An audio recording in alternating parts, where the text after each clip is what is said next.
ഇവിടെയാണ് വഷളൻ ജോസ് എന്നറിയപ്പെടുന്ന ജോസേട്ടനും ഒരു കൂട്ടം പ്രവാസി മലയാളികളും താമസിക്കുന്നത്. പെട്ടെന്നൊരു നാൾ വഷളൻ ജോസ് മരിച്ചു.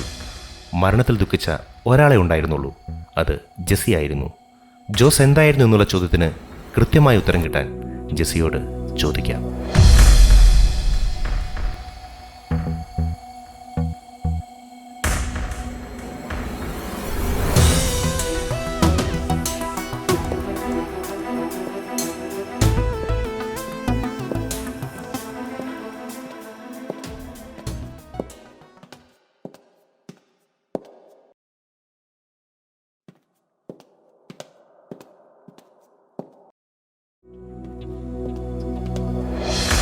എടാ റെജിയെ, നമ്മുടെ ജോസേട്ട മരിച്ചടാ. ആ വഷളൻ ജോസ് ഇന്ന് രാവിലെ. പുള്ളിയുടെ കാര്യമായോണ്ട് ഒന്നും പറയാൻ പറ്റില്ല. ഒരു വെള്ളിയാഴ്ച പോയി കിട്ടി. നീ വേഗം ഇങ്ങോട്ട് വാ.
വല്ലതും വന്നോ രാജീവ്? ഇല്ല, അല്ല, ഞാനതല്ല നോക്കിയത്. അതെനിക്കറിയാം. ഡോൺ വറി ജെസ്സി, നമുക്ക് ട്രൈ ചെയ്യാം.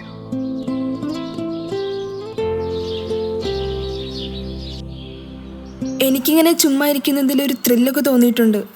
B careful. ഗുഡ് മോർണിംഗ് എങ്ങനെയാടി? Good morning young boy. അപ്പം നമുക്ക് പോയി കിട്ടിയല്ലേ? എന്ത് ജോലി? അല്ല, അതി പറഞ്ഞായിരുന്നോ? ഊഹിച്ചതാ. ലക്ഷണശാസ്ത്രമാണ് ഇപ്പം പ്രാക്ടീസ് ചെയ്യുന്നത്. ഇന്നലെ ഇച്ചിരി കൂടിപ്പോണ ദിവസം രാവിലെ എണീക്കും. വണ്ടി റണ്ണിങ് കണ്ടീഷനാണെന്ന് നോക്കാൻ നടക്കും. എന്നിട്ട് കുഴപ്പമുണ്ടോ? പുറമേക്ക് കുഴപ്പമൊന്നുമില്ല കൊച്ചെ, എല്ലാ കുഴപ്പവും അകത്തല്ലേ.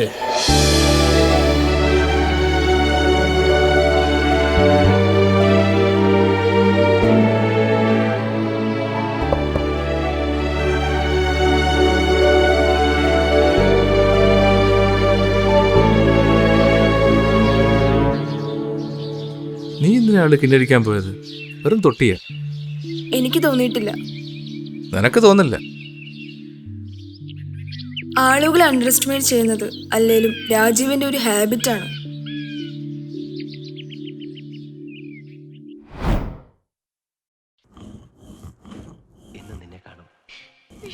അമ്മച്ചി ആ ദുനിയാ വിട്ട് വരുമെന്ന് ഒട്ടും വിചാരിച്ചതല്ല. ഉപകാരമായി. ഇല്ലേ പിന്നെ നാട്ടിലോട്ട് പോകേണ്ടി വന്നേനെ.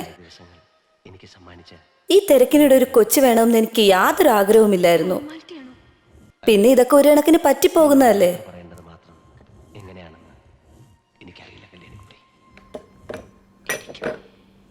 അവരുടെ യോഗ ഇതുവരെ കഴിഞ്ഞില്ലേ? അല്ല, മോടെ കിട്ടിയ യോഗക്കാരനാ? ഓ, എന്നെ യോഗം? നാളുകൾ കൂടി ഇരുന്ന യോഗമാ. എന്നാ വല്ല നടക്കുവോ? അതുമില്ല. ഇതിപ്പോ എന്തിൻ്റെയാ? ഇത് റെസിഡന്റ് അസോസിയേഷന്റെ മന്ത്ലി മീറ്റിംഗ് അമ്മച്ചി. രാജീവ് ഞങ്ങളുടെ നാട്ടുകാരനാ. അവന്റെ അച്ഛനും അമ്മയ്ക്കും ഒക്കെ ഞങ്ങൾ നന്നായിട്ടറിയാം. ആണോ? ചാടിച്ചോണ്ട് പോന്നതല്ലേ? അതെ.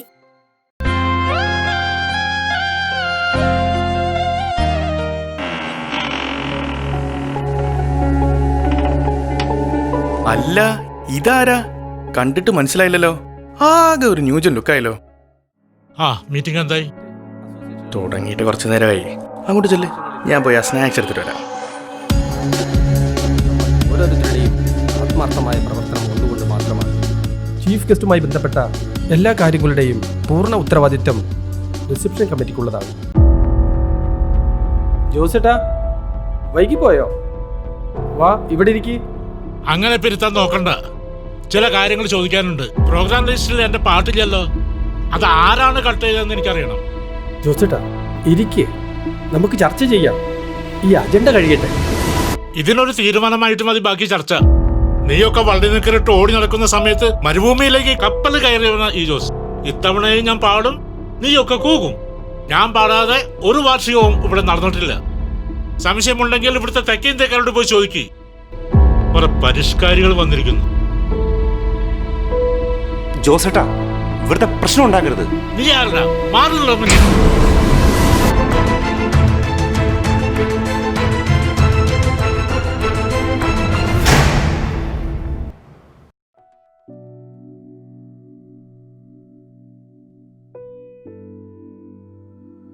ഇയാൾ എന്ന് മീറ്റിംഗ് വന്നാലും തലവേദനയാണ്.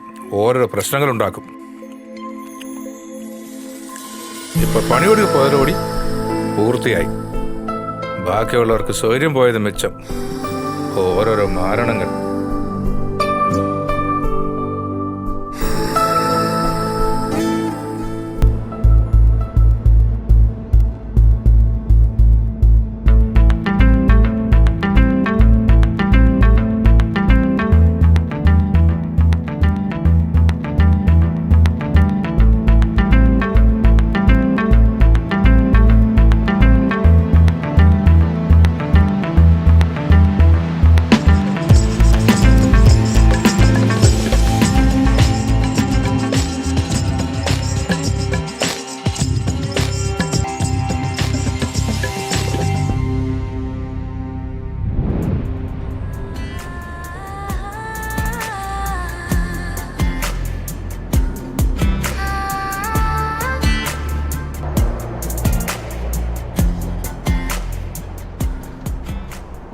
ആഹാ ഗിഫ്റ്റ് ആണല്ലോ.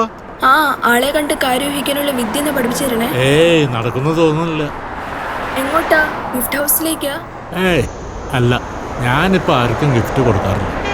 ഫോൺ കേടായി, ഇതൊന്ന് കാണിക്കാൻ വന്നതാ. ഒരു രക്ഷയും. ആരെന്ത് പരിപാടിക്ക് വിളിച്ചാലും പലപ്പോഴും പങ്കെടുക്കാൻ കഴിയാറില്ല. പകരവും പലിശയും ചേർത്ത് ഇപ്പം ആര് വിളിച്ചാലും പോകും. ട്രീസമോളുടെ 1-ാം പിറന്നാൾ കൂടിയത് ഓർമ്മയുണ്ട്. ഇതിപ്പോൾ 5-ാമത്തേതാണെന്ന് കുര്യൻ വന്ന് പറഞ്ഞപ്പോഴാണ്. റോക്കറ്റ് പോലെയാ സമയം പോകുന്നത്.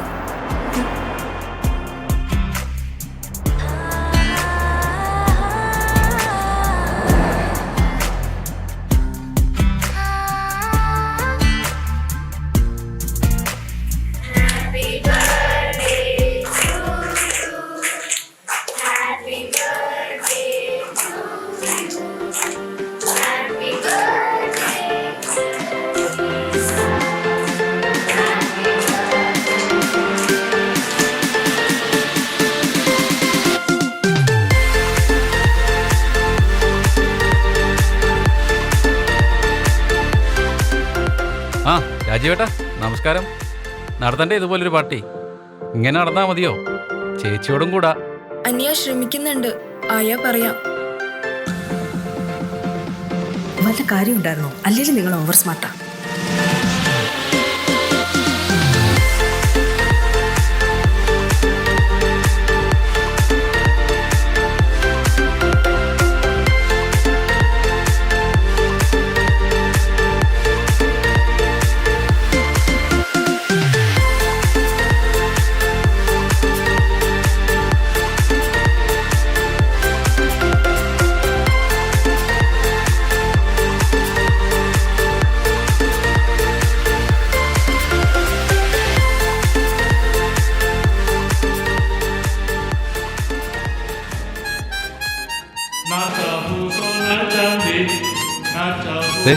നമ്മുടെ ജോസേട്ടൻ അലക്ക് തുടങ്ങിയിട്ടുണ്ടല്ലോ.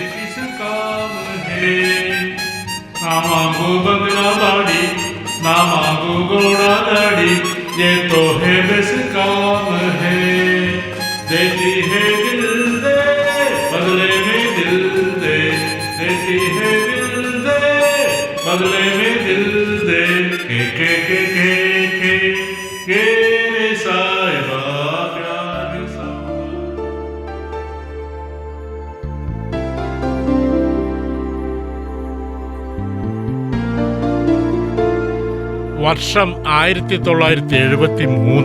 പടം ബോബി. Romantic hero Rishi Kapoor. മധുര 16 ഡിംപിൾ കബാഡിയ. പാട്ട് ലക്ഷ്മികാന്ത് പ്യാരിലാൽ. പാടുന്നത് പ്രബോധ് ചന്ദ്രഡേ എന്ന മന്നാട്. ഇവിടെ സാക്ഷാൽ ജോസ് ചാ.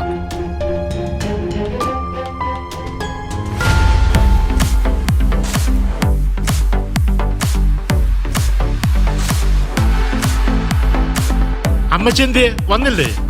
ഓ അമ്മച്ചിയുടെ കാര്യല്ലേ എന്താ പറയാനാ? ഇങ്ങനത്തെ പരിപാടിക്കൊന്നും അമ്മച്ചി വരത്തില്ല. പിന്നെ ഇവിടെ എന്തെങ്കിലും വേണമെന്ന് വെച്ചാൽ പറഞ്ഞാൽ മതി. ജോസേട്ടാ കുറച്ച് കുറുമ ആയിക്കോട്ടെ. മോനെ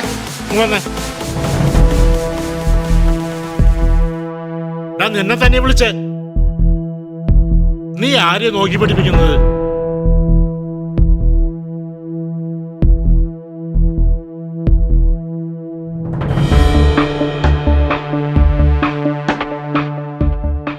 ഇത് മണിമുള്ള രാജുവിന്റെ റോബോട്ടിക് ഇൻസ്ട്രുമെന്റൽ മനുഷ്യനെ വിളമ്പണേ. ഇവിടെ ചൂടാവാൻ നിൽക്കണ്ട.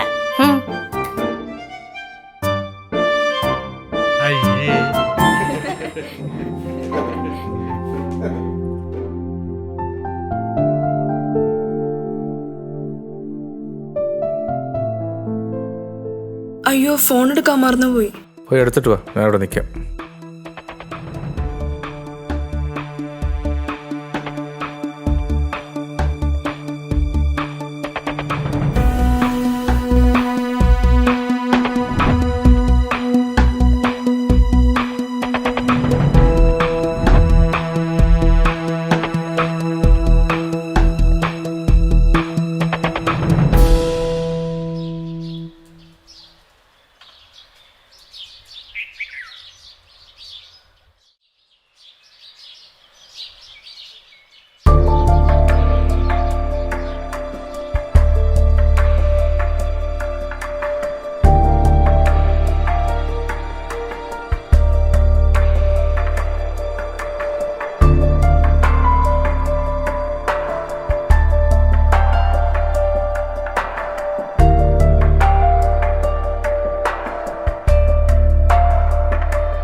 ഞാൻ കരുതി പോയി കാണുന്നു.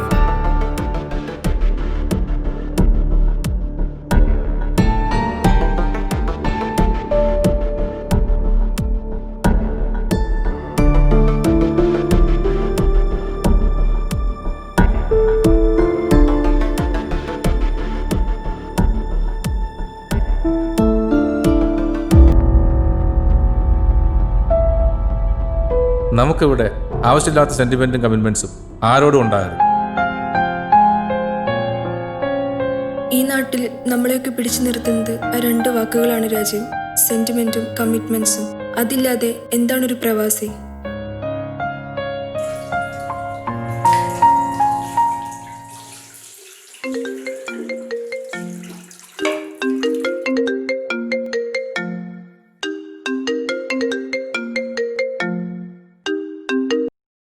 ഹലോ, അതെ.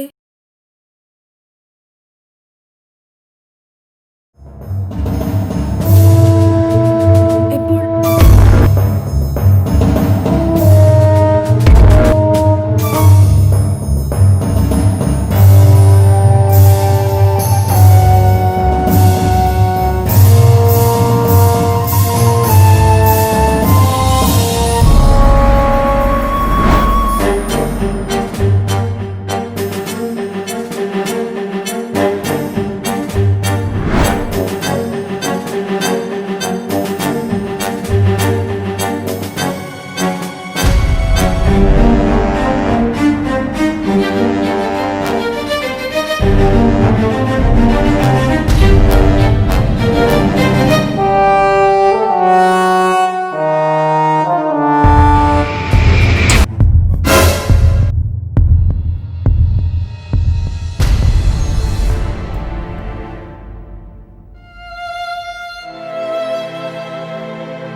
ഞാൻ കാണുമ്പോഴൊക്കെ അയാൾ വല്ല താലമ്പരായിരുന്നു.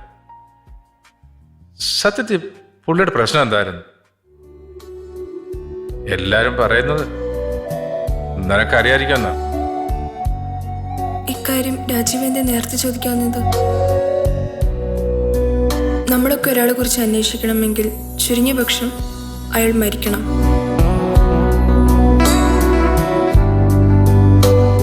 പറയുമ്പോ ഒരു ക്ലീശേ പ്രവാസി കഥ.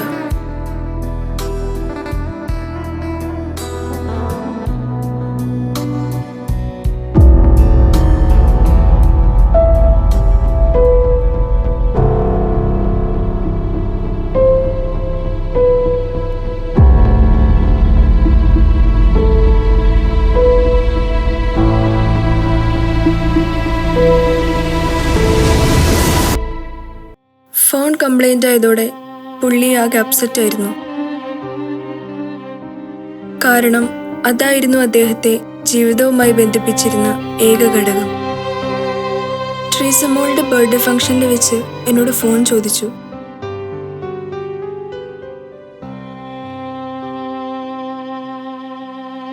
പിന്നീട് ഞാൻ കാണുന്നത് അല്പം മാറി നിന്ന് ഫോണിലൂടെ എന്തൊക്കെയോ സംസാരിക്കുന്നതും കരയുന്നതുമാണ്. ആ തിരക്കിനിടയിൽ ഫോൺ വാങ്ങാൻ ഞാൻ മറന്നുപോയി. എടുത്തിട്ട് വാ, ഞാൻ അവിടെ നിൽക്കാം.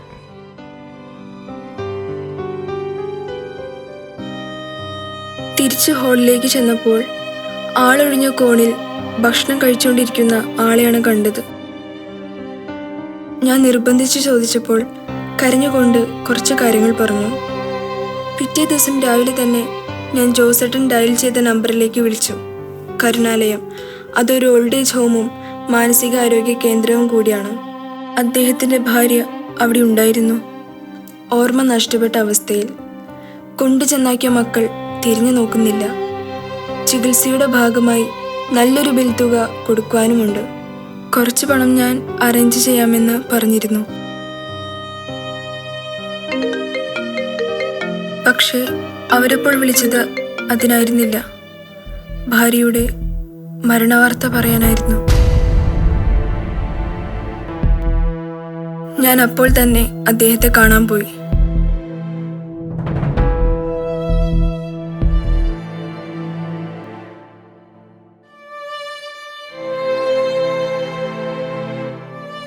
ഞാൻ എന്തെങ്കിലും പറയുന്നതിന് മുമ്പേ പറയാൻ വരുന്ന വാർത്ത അറിഞ്ഞു കുഞ്ഞ്. അങ്ങനെ ജീവിതത്തിൽ ജോസ് ഫ്രീ ആയി. ഇനി ആർക്കു വേണ്ടി ഇവിടെ കിടന്ന് കഷ്ടപ്പെടുന്നത്?